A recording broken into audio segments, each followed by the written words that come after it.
सोचिए, एक पल के लिए सुबह के 8:13 हो रहे हैं। आसमान साफ है, समुद्र शांत है और दुनिया के सबसे खतरनाक, सबसे महंगे, सबसे अदृश्य दो लड़ाकू विमान चुपचाप, बिना किसी को बताए, एक ऐसे देश की सीमा की तरफ बढ़ रहे हैं जो पिछले 4 दशकों से अमेरिका का सबसे बड़ा दुश्मन रहा है। यह कोई हॉलीवुड फिल्म का सीन नहीं है, यह एक असली घटना है। और इस घटना ने दुनिया के हर डिफेंस एक्सपर्ट को एक ऐसा सवाल पूछने पर मजबूर कर दिया जिसका जवाब आज भी पूरी तरह किसी के पास नहीं है। वो सवाल यह है, अगर दुनिया का सबसे एडवांस स्टील्थ विमान भी पकड़ा जा सकता है तो फिर असली सुरक्षा क्या है और किसकी? आज हम इस ऑपरेशन की पूरी कहानी खोलेंगे, परत दर परत।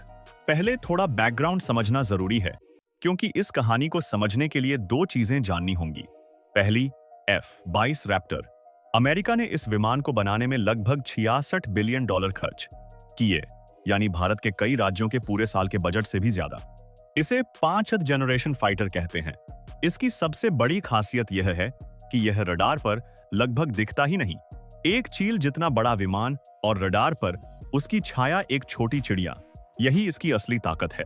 दूसरी, ईरान और अमेरिका का रिश्ता। 1979 की इस्लामिक क्रांति के बाद से ये दोनों देश एक ऐसे खेल में हैं जहां न पूरी तरह युद्ध है, न पूरी तरह शांति। बीच में ऐसी घटनाएं होती रहती हैं जो दुनिया को याद दिलाती हैं, यह तनाव खत्म नहीं हुआ, बस थोड़ा दबा हुआ है। और इसी दबे हुए तनाव के बीच एक सुबह 22 हरमुज जलडमरू मध्य की तरफ बढ़े। मिशन पर थे 2 अनुभवी पायलट, कैप्टन डेविड और रॉयल स्नो। इन्हें एक ऐसा काम सौंपा गया था जो सुनने में आसान लगता है, लेकिन करने में जाने की इसी थी कि बाजी लगाने जैसा था। ईरान के दक्षिणी सैन्य ठिकाने तक पहुंचो, काम करो और वापस आओ, सिर्फ 17 मिनट में। आप सोच रहे होंगे इतने में तो बस एक चाय पी सकते हो, लेकिन सैन्य दुनिया में 17 मिनट एक पूरी जिंदगी के बराबर होते हैं। इन पायलट्स ने सुबह का वक्त जानबूझकर चुना था, क्योंकि सुबह 8:30 बजे से पहले ईरान की ज्यादातर सैन्य इकाइयां पूरी तरह एक्टिव नहीं होती। Radar system stand by mode में होते हैं। यह एक विंडो होती है, दुश्मन की आंख की पलक झपकने का वो 1 सेकंड जब आप अंदर जा सकते हो।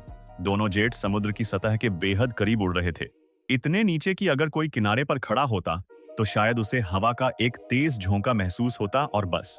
इस टेक्निक को nap of the earth flying कहते हैं। रडार की नजर से बचने का सबसे पुराना और सबसे भरोसेमंद तरीका। और उधर ईरान के एक बड़े रडार कंट्रोल रूम में एक जूनियर अफसर सुबह की शिफ्ट में बैठा था। रूटीन काम, चाय, स्क्रीन और उनींदापन। तभी स्क्रीन पर कुछ दिखा, 2 धुंधले सिग्नल, कुछ सेकंड के लिए, फिर गायब, फिर दिखे, फिर गायब। किसी और ने शायद इसे इग्नोर कर दिया होता, टेक्निकल ग्लिच समझ लेता, लेकिन इस अफसर ने नया होने के बावजूद एक सीनियर को बुलाया। सीनियर आए।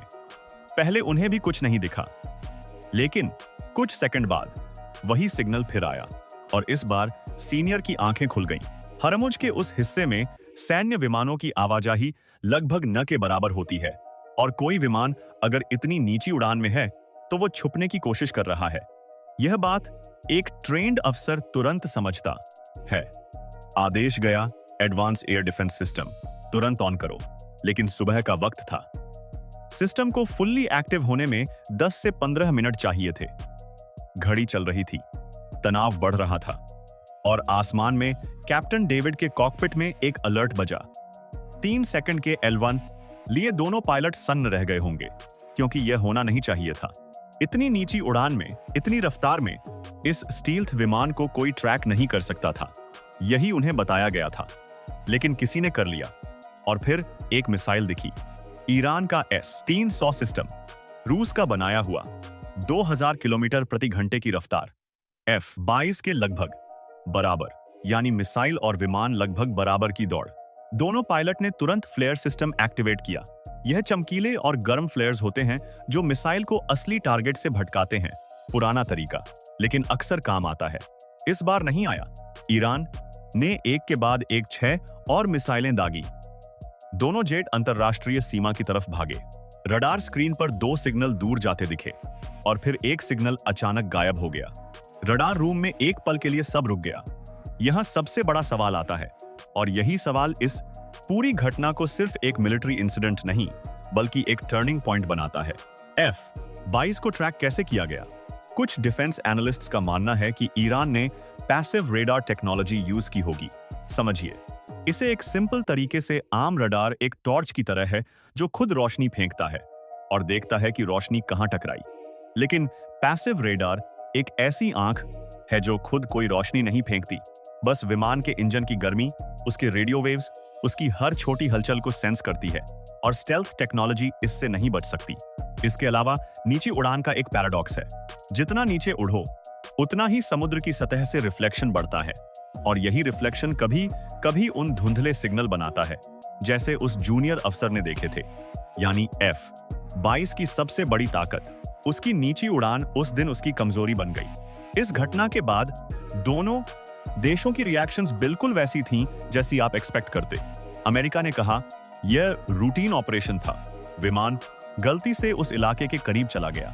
लेकिन कोई भी डिफेंस एनालिस्ट इस एक्सप्लेनेशन को सीरियसली नहीं लेता। F-22 जैसे विमान गलती से कहीं नहीं जाते। हर उड़ान प्लान्ड होती है, हर मीटर कैलकुलेटेड होता है। ईरान ने एक कड़ा संदेश दिया, हमारी सीमा में कोई भी घुसपैठ बर्दाश्त नहीं होगी, और उन्होंने अपने सभी मिलिट्री बेसिस को 24/7 फुल्ली एक्टिव रखने का आदेश दे दिया। लेकिन इस पूरी घटना का सबसे बड़ा सबक यह है, स्टेल्थ टेक्नोलॉजी अजेय नहीं है। दुनिया के सबसे महंगे, सबसे एडवांस्ड विमान को भी एक डिटरमेंट, प्रिपेयर्ड दुश्मन ट्रैक कर सकता है। और यह सिर्फ ईरान की बात नहीं है, यह हर उस देश के लिए एक सिग्नल है जो अमेरिकी एयर सुपीरियरिटी को चैलेंज करना चाहता है। आने वाले दशकों में जो अगली बड़ी मिलिट्री टेक्नोलॉजी रेस होगी, वो स्टेल्थ की नहीं, एंटी स्टेल्थ की होगी। तो दोस्तों, इस पूरी कहानी में एक बात है जो मुझे सबसे ज्यादा सोचने पर मजबूर करती है। अरबों डॉलर की टेक्नोलॉजी, दुनिया के सबसे ट्रेंड पायलट, सबसे एडवांस्ड स्टेल्थ सिस्टम, और उन्हें किसने पकड़ा? एक जूनियर अफसर ने, जो शायद अपनी पहली या दूसरी शिफ्ट में था, जिसने एक धुंधला सा सिग्नल देखा और इग्नोर करने की बजाय सवाल किया। यही है असली ताकत। किसी भी युद्ध में, किसी भी मैदान में टेक्नोलॉजी से ज्यादा जरूरी है वो इंसान जो सही वक्त पर सही सवाल पूछे, जो जागरूक रहे, जो डरे नहीं। दुनिया बदल रही है, युद्ध के तरीके बदल रहे हैं, आसमान में अदृश्य विमान उड़ रहे हैं और जमीन पर बैठे लोग उन्हें खोज रहे हैं। इस दौड़ में अंत में कौन जीतेगा वो नहीं जिसके पास सबसे महंगी टेक्नोलॉजी है, बल्कि वो जो सबसे ज्यादा जागरूक है। दोस्तों, अगर आप उन लोगों में से हैं जो दुनिया की वो कहानियां जानना चाहते हैं जो न्यूज चैनल्स नहीं बताते, जो टेक्स्ट बुक्स में नहीं मिलती, तो यह चैनल आपके लिए ही बना है। यहाँ हम मिलिट्री ऑपरेशंस, जियोपॉलिटिक्स और टेक्नोलॉजी की वो असली परतें खोलते हैं, सरल हिंदी में, बिना किसी बायस के। चैनल सब्सक्राइब करें, बेल आइकॉन दबाएं और कमेंट में बताएं आपको क्या लगता है। क्या स्टेल्थ टेक्नोलॉजी का युग अब खत्म हो रहा है या यह सिर्फ एक फ्लूक था? आपका जवाब मुझे जरूर पढ़ना है।